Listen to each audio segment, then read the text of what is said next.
When we look at the data, it is remarkable how many Americans indicate a willingness to do what we have to do to slow the spread of the coronavirus. And that includes over 70% of Americans reporting that they would be willing to remain at home in place with minimal contact with others for as long as this takes.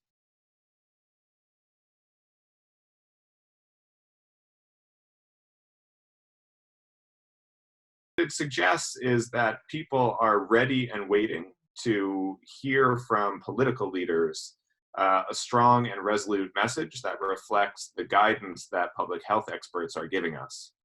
It suggests that we have the resolve to make it through this crisis. In fact, almost 90% of Americans are very confident that we are going to make it through this crisis. And we really do have an amazing opportunity for political leaders to display the kind of leadership that the American people want to see.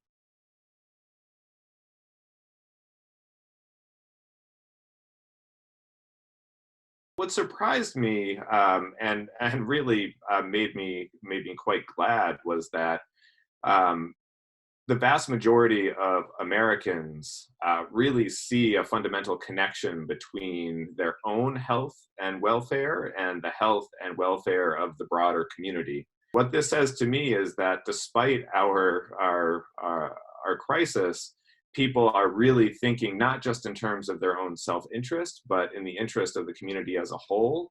And I think that is precisely why so many Americans are confident that we will make it through this crisis.